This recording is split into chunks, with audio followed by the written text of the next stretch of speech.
Lamar Jackson said that the Baltimore Ravens and Todd Monken are handing the keys to the offense off to him. We talk about why that is the smart decision coming up next here on Locked On Ravens. You are Locked On Ravens, your daily Baltimore Ravens podcast, part of the Locked On Podcast Network, your team every day.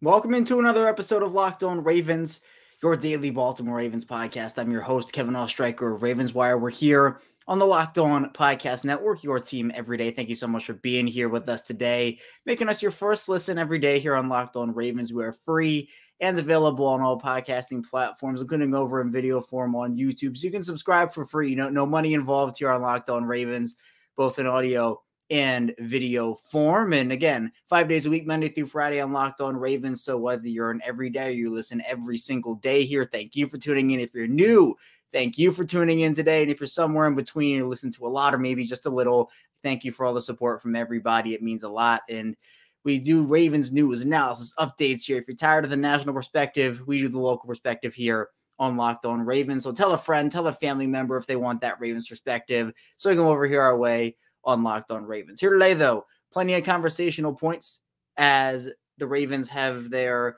second official day of OTAs and their first actual media availability day. So we heard from John Harbaugh, we heard from Lamar Jackson, we heard from Roquan Smith, and obviously the big part of that is, everybody wants to hear from Lamar. What did Lamar have to say?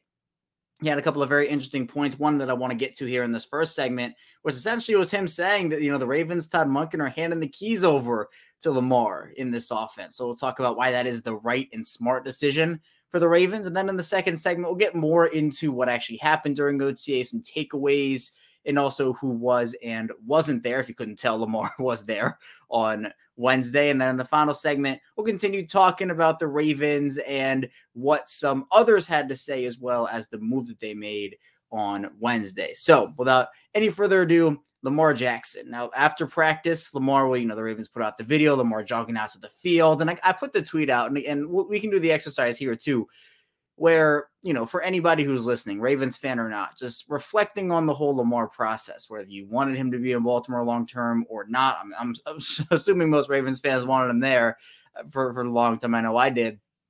But just kind of reflecting on the process of how long and grueling, not only this offseason, but dating back, a year and some change, how crazy that process was. And to see him jogging out onto the practice field in a Ravens jersey for, 5 years now. He's locked up for 5 years in a Ravens uniform, which it must have been a very gratifying feeling for a lot of people. I know it was for me.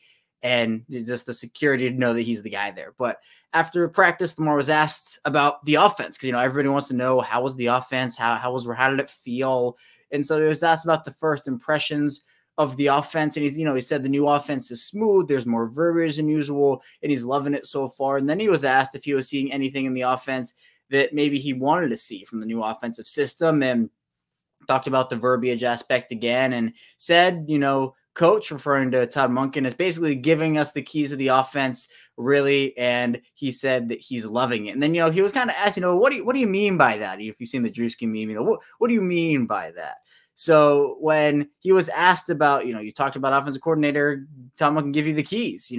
How do you enjoy that process? Do you feel like it can unlock another element to that? And he said he enjoys it a lot. He loves it. And, he hears Todd Monken call out the plays, and then when something's not looking right, he stops practice. And, the bursting with fire, he said, is pretty funny. But he said that he is enjoying that whole process. But then again, when talking about the whole key aspect of things, he said, going into detail on what that meant, he said, quote, you can change things when you want to. You see the defense, and if it's not looking right to you, you see a guy blitzing, or you might want your receiver to do something different. Coach is giving you the free will to do whatever you want to. And to me, this was music to my ears. I'm sure it was music to a lot of Ravens fans' ears. I'm sure it was music to Lamar's ears when, Todd Monken was running through things. I think that this is the right decision for the Ravens. Now, what this essentially means, it's not Todd Monken saying, well, Lamar is the new offensive coordinator. He calls every play all the time.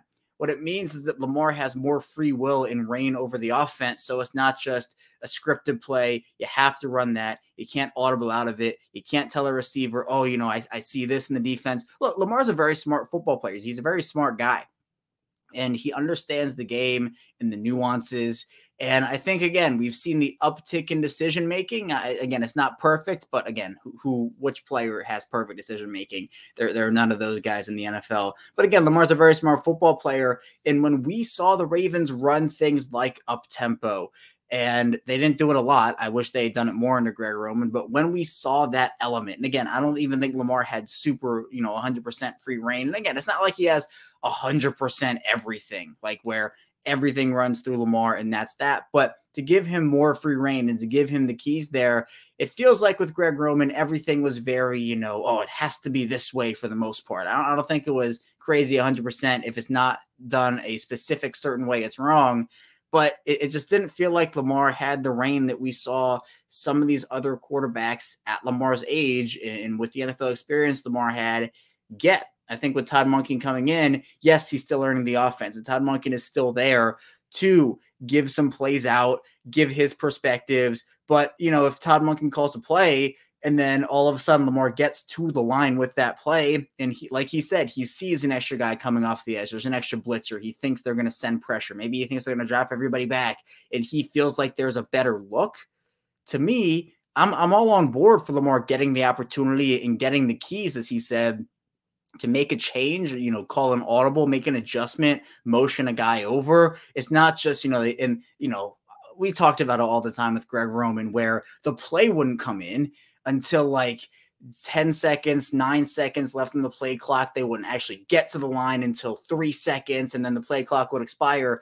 With this whole thing, I think what the Ravens want to do here, and I've wanted them to do it for years. The play clock stuff was infuriating, but just get them to the line quicker so Lamar has the chance, get them lined up so Lamar can make those adjustments, make those audibles, and make the best play based off of what he sees. It's not just going to be, Greg Roman calls the play and then Lamar has to go out there and execute it, which, Lamar can execute those plays. But now I think it's, Todd Monken can call the play and then Lamar can get to the line and say, hey, you know what? I see this. Odell, run a post instead, or run a slant in the middle, or, motion over here, or, we're going to have an extra blocker because I sense pressure from this side. You have that free reign for Lamar Jackson. I think it opens up so much more.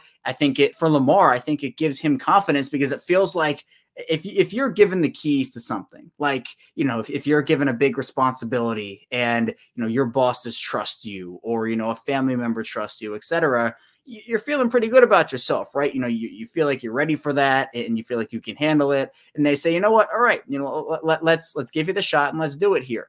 For the Ravens, they're giving Lamar the opportunity to essentially, again, not run the offense completely, but I think have more of a say in the offense and how it's run in a game situation, make those adjustments on the fly. I think every team should have some sort of that. And I just don't think we saw it enough over the Greg Roman era. It's something I talked about all of last year, all of 2 years ago, where I think when you start to get to the year threes and the year four, even rookie years, sometimes teams start implementing that kind of stuff. Now with Lamar, I know it was kind of funky his rookie season because, he kind of came in for Joe Flacco. It was an offense that wasn't completely tailored for him. But, then you got to year two and that 2019 offense was historic. But then we didn't really see, I think, enough of a curve in terms of the free reign he had on the offense. And I think Lamar's feeling really good about this. He very much so said that during his press conference. So I'm happy he's happy. I'm happy he feels like he is more free, it feels like, to do that kind of stuff. And I think it's going to benefit the Ravens in a big way because, again, you give Lamar that confidence. And sure, is it going to be perfect? No player is when adjusting on the fly. I'm sure there are going to be some adjustments that don't work, or he's not going to see something, but it's a collective effort. It's not just the offensive coordinator's job, call a play and then the players run it. That's not how it should be. It should be the players having input into the offense. It seems like Todd Monken is, it seems like he is a player's coach almost, where, you have pretty rave reviews from a lot of people. I mean, the Georgia fans, when he left, they were devastated. He's someone who had so much success over there. And, even during his time in Tampa and Cleveland, which, admittedly didn't go the best record wise, seemed like he was still liked by his players. So I'm excited for this Todd Monken era. I'm very glad we're getting Lamar in a new offense as opposed to him leaving, and we've only seen him in the Greg Roman offense. I think that is very, very good. So with Lamar getting the keys, I think it's the smart decision. I think it's the right decision to give a player that confidence and to have them be able to adjust when they feel like something is there, and to put that trust in the players, I think is a big next step for this offense, and one we just frankly did not see under Greg Roman. But coming up in the second part of the show, we'll be diving into the rest of what Lamar had to say, as well as talking about what John Harbaugh had to say and Roquan Smith. So be sure to stay tuned. A lot to dive into on Locked On Ravens. But first, this episode is brought to you by FanDuel. Make a fast break to FanDuel during the NBA playoffs, because right now new customers are getting no sweat first bet up to $1,000. That's $1,000 back in bonus bets if your first bet doesn't win. And the Denver Nuggets, they're in the NBA Finals. So if you want to take a futures bet on them to win that, or if you want to bet on who their potential Eastern Conference foe will be, I know that the Heat and Celtics match up for Game 5 tonight on Thursday night. So if you're betting on that action, do that over at FanDuel. Great promotions every day. It's a safe and secure app. You can get paid instantly. There's no better place to bet all the playoff action on America's #1 sportsbook. Visit FanDuel.com/lockedon and get a no-sweat first bet up to $1,000. That's FanDuel.com/lockedon. FanDuel, official sports betting partner of the NBA. We are back here, our second segment of Locked On Ravens. Kevin Oestreicher still here with you as we dive into the second part of our show. Is we just talked about Lamar Jackson and him saying that, essentially he's getting handed the keys to this offense. Let's continue talking about what Lamar did have to say. First of all, he said he's expected to be there. He expects himself to be there for the remainder of OTAs, and also gave his early impressions on Zay Flowers, saying he's shifty, super fast and explosive, stop on his eye. Said he's smooth overall. Also, when talking about Rashad Bateman, said it's great to see Rashad Bateman back out there. Receiver 1 for sure. So called him, receiver 1 out there. So that's something, I guess, to note, although I don't think it's too big of a deal, honestly. And also said that he expects to scale back the running a little bit, and I think a lot of people anticipated that. It's not necessarily a shock to everybody that that's the case. But when asked about that, he said, absolutely, absolutely, especially with the receivers that they have, like Rashad Bateman, Odell Beckham, Zay Flowers, Devin Duvernay, James Prochet, also talked about Isaiah Likely and Mark Andrews as well. So, said that the offense is looking very good. The weapons he has out there, it's looking very good as well. And again, when talking about the offense, he was asked if there's something in the offense that will allow him to showcase something unique beyond the running ability. And, he said less running and more throwing.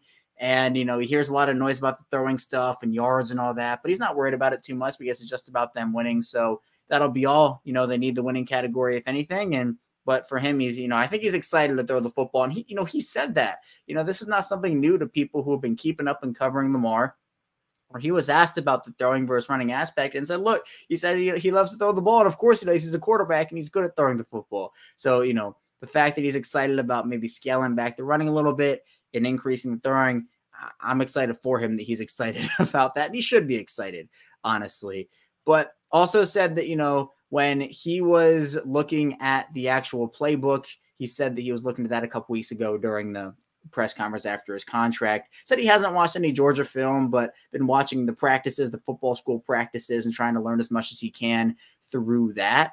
And, when asked about a fast-paced offense, something we talked about a little bit in the first segment, the up-tempo, the hurry stuff, Lamar said it's cool to him. He said it's new, which I agree. They did not run it enough when Greg Roman was the offensive coordinator. But for him, I think is going to be a really, really big part of his game this year. And he also said that he wants to be both a vocal leader, at least more of one, both on and off the field, which is pretty cool there. So I think that with the whole thing surrounding him and OTAs, look, he's there. Okay. we can put the rest he's not a leader and he doesn't care about the team and he's not showing up because he hates the team. He's there. And that was never going to be the case. Even if he didn't show up, those things I just listed off. He is a leader and he does not hate the team. He's a competitor, but he's there. And when he was asked about, does he find it funny, all of this, conversation about him being at OTAs or not being at OTAs or being at workouts, he said he did find it funny and said that he ignores it, but it is funny. So it was something to see there with Lamar. So overall good stuff from Lamar. Getting into what John Harbaugh had to say a little bit.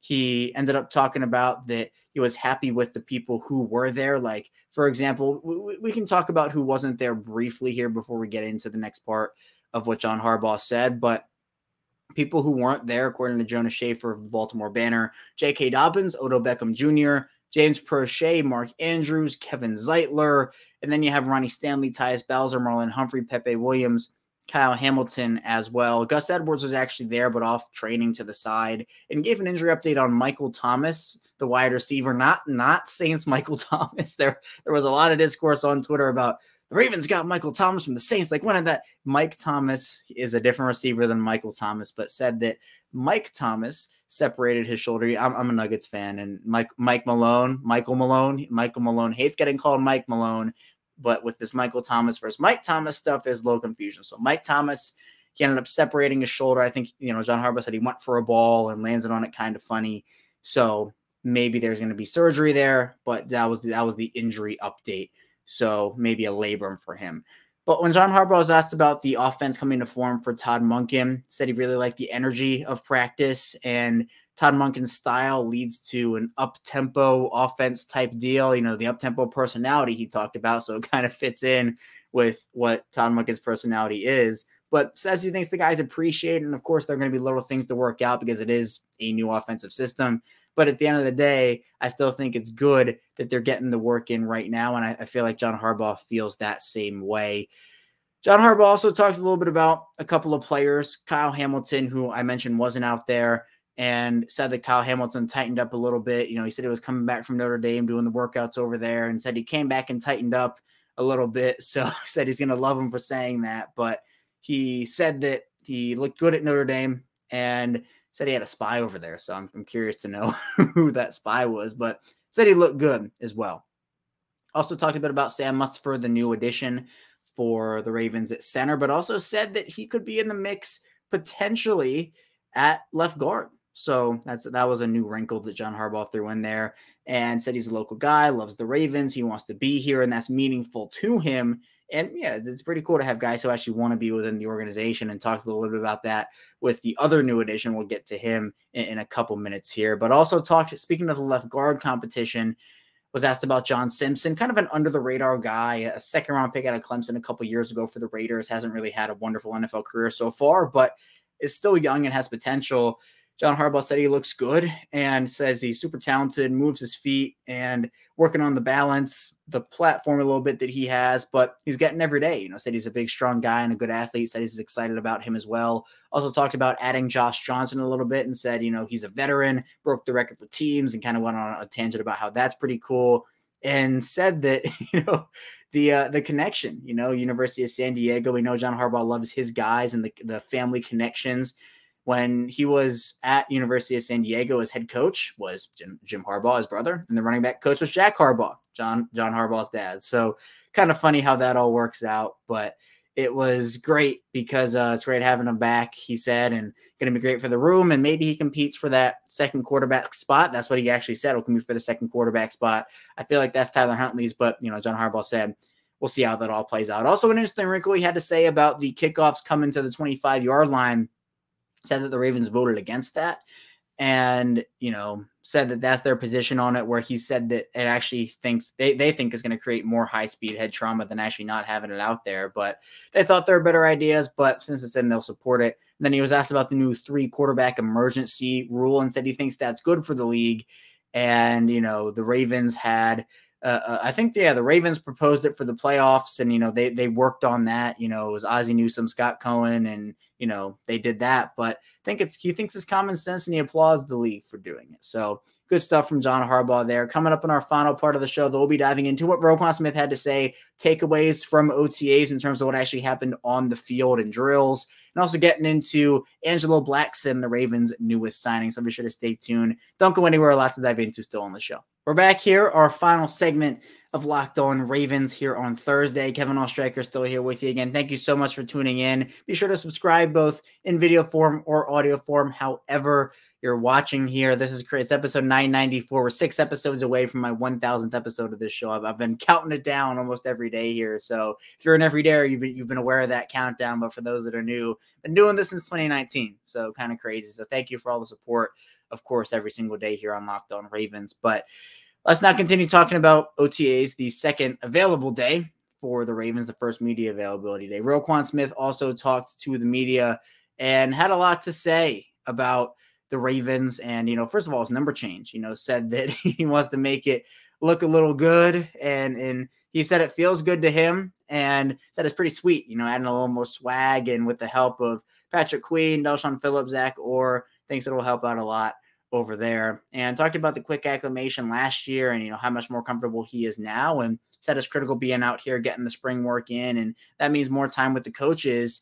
And in terms of leadership, he said it feels it's a little bit different that way as well. And, says he truly enjoys working with Patrick Queen, says he's a pro at the end of the day, out there to get better. And, he's excited to be playing next to him this year as well.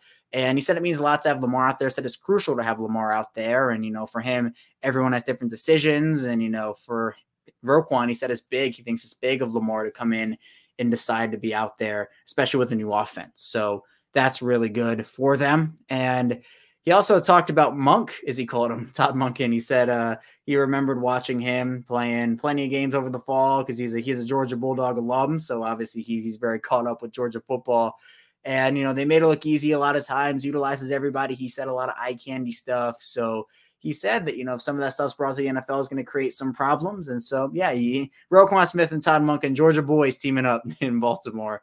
And also talked about some of the advice that he gave to Trenton Simpson, saying that, he said that just be yourself at the end of the day. You're coming into a new world, not very familiar, but let your personality show, which I thought was pretty cool as well. Then Tyler Linderbaum also talked about, year two as opposed to year one, whenever you have 18 games under the belt, that's going to help you out.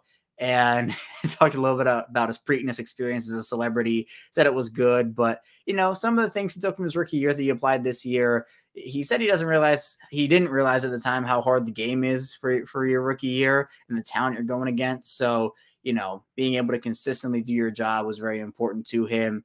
And, coming from a run style over in college, he said that it's good to get the passing reps in as well. And being around such a great group of guys and obviously going to college at Iowa, he said that, you can get better at everything, and pass blocking is one of those, but everyone can improve on that, he says. So good stuff from the Ravens players there. Some takeaways from, we'll use Jonas Schaefer's takeaways of the Baltimore banner. He does great work over there. Said that Tylan Wallace beat Kyle Blue Kelly for a 35-yard jump ball touchdown down the left sideline. Off by Owe and David Ajabo. Both had splashy plays, which is great to hear. Owe sniffed out an end around, and Ajabo had a nice spin for a win, Jonas Schaefer said. And also said Zay Flowers was very involved, and Jonas said in general the Ravens offense had a lot of the hallmarks of Todd Monken's best offenses at Georgia, a lot of screens and a mix of rushing schemes and new motion looks as well. And Monken was very hands-on, which I think is very important, obviously, early on when you're installing a new offense, especially at the NFL level. A couple other things. Again, I mentioned Angelo Blackson, the Ravens' newest defensive lineman. The Ravens, I had talked about it here and there where I said, well, the Ravens, they could definitely go out there and sign a veteran defensive lineman because Calais Campbell, he ended up getting released by the team, going over to Atlanta. But the Ravens with Michael Pierce there, Brent Urban, they had those veterans, but they do decide to bring in a guy in Angelo Blackson. Now, he was with Chicago, and he's 6'4", 315, 22 tackles in 15 games for Chicago last year, played 42% of defensive snaps. So if he makes the team, it remains to be seen if they'll keep 5 or 6 defensive linemen. If he does make the team, it'll probably be the 6th defensive lineman. Wouldn't be shocked if he was a game day inactive. I wouldn't make Brent Urban inactive over him. I wouldn't make Travis Jones inactive over him, etc. Roger Washington wouldn't do that either. So if he does make it, that'll probably be like a 6th defensive lineman. Again, it's not a move. The Ravens aren't winning the Super Bowl because of that move. They're not losing it because of it either. But I don't know. I still think it's good for them to bring in a veteran in that room. Not that they didn't have, and I think Michael Pierce is a great leader in that room. Same thing with Brent Urban. But, for Baltimore, it doesn't hurt to have those bodies in, especially for camp as well. And then also a little interesting tidbit is Lamar Jackson posted on Instagram about, just posted pictures of him throwing on Wednesday at OTAs, and said feels great to be back on that grassland, and say hashtag Truz. And then Marcus Peters commented and said miss my folks with the crying emoji. So who knows, that sparked some Marcus Peters needs to get brought back.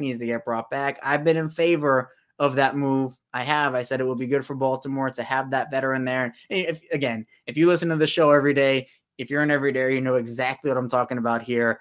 Just because of the fact that another tidbit, Rock Ya-Sin is rocking number 23 out there. So Anthony Averett, Tony Jefferson, Kyle Fuller, I think it was well, he was 18. Did he switch to 23? I can't remember if he switched or not. Maybe he did. But yeah, for Kyle Fuller, maybe he was that number. But again, Tony Jefferson and Anthony Averett were definitely that number. So we will see how Rock Ya-Sin pans out, but it'll be doing it in that number 23. Will Marcus Peters be doing it in number 24? We don't know, but definitely feels like he wants to be out there with the Ravens. But this is an interesting point. Jess Rebeck at The Athletic, who is very on top of things when it comes to the Ravens and, the inside workings. He's very plugged in, very trustworthy. I respect Jeff's work a lot. Was asked about, the whole Marcus Peters situation and said, why isn't he back? And, what's something that is maybe contributing to Marcus Peters not being back? And Jeff was very open about what he had heard about it and said, quote, last year was a struggle. His frustration was palpable, and I think it boiled over on a few occasions. They love him, and I believe the door is still open, but I think they'd like to see some of the younger guys, and they're still mulling personality/salary fit. So we saw, there were a couple instances very publicly on the sideline where John Harbaugh and Marcus Peters, I don't want to say, it was more Marcus Peters, and John Harbaugh getting into it, I guess is a way to put it, but there were some very heated conversations, I would say, or at least there was one that I can't remember what week it was, but there was one where Marcus Peters was screaming, and it was, very adamant that he was frustrated, very apparent that he was frustrated in that moment. So it was frustrating in terms of, I'm sure, some of the issues that the team had with consistency. And then also for him, it wasn't a great year. I mean, he didn't play well. And I think a lot of people can admit that. I know I'm admitting it right here, right now. I have, where he got beat a lot coming off the injury. I just don't think it went how he expected. So maybe this seems maybe like it'll be a Justin Houston situation if that happens, where it'll happen later in the offseason. Maybe give Marcus a little more time to recover or whatnot, a little more time to work out on his own if he wants to. Not that he couldn't do that because it's voluntary OTAs right now.